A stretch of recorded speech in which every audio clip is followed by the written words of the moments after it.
आप सभी को मेरा प्यार भरा नमस्कार। स्वागत है आप सभी का मुद्गल मैम की कक्षा में। हम पढ़ रहे हैं सममात्रिक छंद और आज हम पढ़ेंगे रोला छंद। तो आइए देखते हैं रोला छंद के लक्षण। ये एक सममात्रिक छंद है, ये हम पहले भी पढ़ चुके हैं और ऊपर लिखा भी हुआ है। इसमें 4 चरण होते हैं और प्रत्येक चरण में, सॉरी मैं यहाँ छंद लिख दिया मैंने,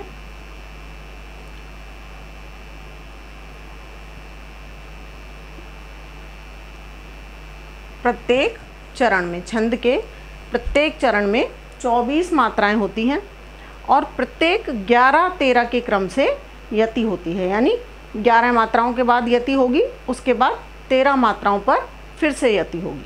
अगले चरण में भी यही क्रम दोहराया जाएगा। आइए उदाहरण देखते हैं। नंदन वन था जहाँ वहाँ मरुभूमि बनी है, जहाँ सघन थे वृक्ष वहाँ दावाग्नि घनी है, जहाँ मधुर मालती सुरभि रहती थी फैली, फूट रही है आज वहाँ पर फूट विशैली। ये इसका उदाहरण हम देख रहे हैं। 4 चरण हमको यहाँ दिखाई दे रहे हैं, 4 पंक्तियाँ, यानी प्रत्येक ठहराव के बाद जो विराम आता है, पूर्ण विराम, अल्प विराम को भी हम यति या ठहराव कहते हैं और पूर्ण विराम को भी छंद में यति या ठहराव कहा जाता है।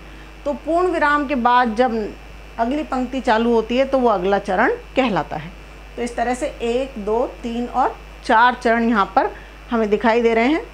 प्रत्येक चरण में, जैसे पहले चरण की बात करें, नंदन वन था जहाँ, तो जहाँ के बाद अल्प विराम, यानी यहाँ तक 11 मात्राएं हो जानी चाहिए। मात्राएं मैंने ऊपर लगाई हुई हैं।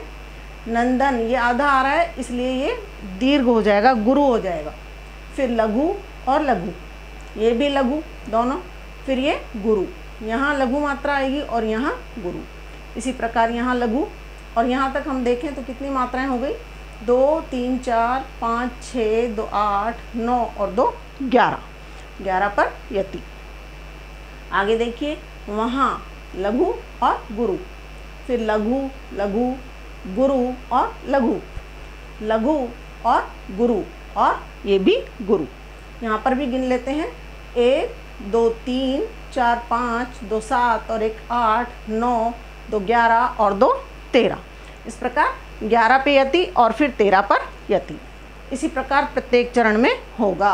आगे भी हम इस वाले पे मैं मात्राएं लगा देती हूँ और उसके आगे की दोनों पंक्तियों पर आप मात्राएं लगाएंगे और मुझे बताएंगे कमेंट बॉक्स में लिखकर कि आपको मात्राएं लगाना अच्छे से आया या नहीं आया। तो देखिए, लघु, ये गुरु, गुरु वर्ण है। यहाँ लघु लघु लघु, फिर ये गुरु आ गया। इधर देखिए, लघु, री से ऋषि, लघु वर्ण है तो यहाँ लघु आएगा, लेकिन ये क्षय क्षत्रिय है, ये संयुक्त व्यंजन है, इसलिए ये मात्रा हो जाएगी यहाँ पर गुरु। और ये लघु, फिर लघु गुरु गुरु गुरु और लघु।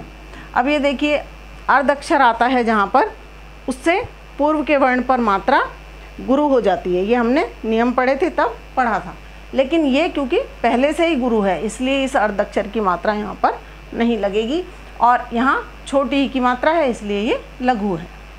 लघु गुरु और गुरु गिन लीजिए, 1, 2 और 1, 3, 4, 5, 6, 2, 8, 2, 10 और 1, 11। अल्पविराम आ गया, यति आ गया। फिर 1, 2, 3, 2, 5, 2, 7 और 1, 8 और 2, 8 और 1, 9, 9 और 4, 13।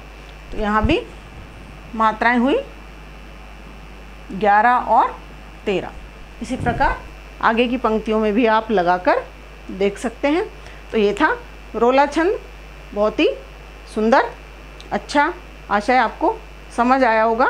मात्राएं अवश्य लगाकर देखिएगा और उदाहरण देखिएगा और उन पर मात्राएं लगाकर देखिएगा। इससे आपको मात्राएं लगाने की प्रैक्टिस भी हो जाएगी। अगले वीडियो में दूसरा छंद हम पढ़ेंगे। तब तक के लिए नमस्कार।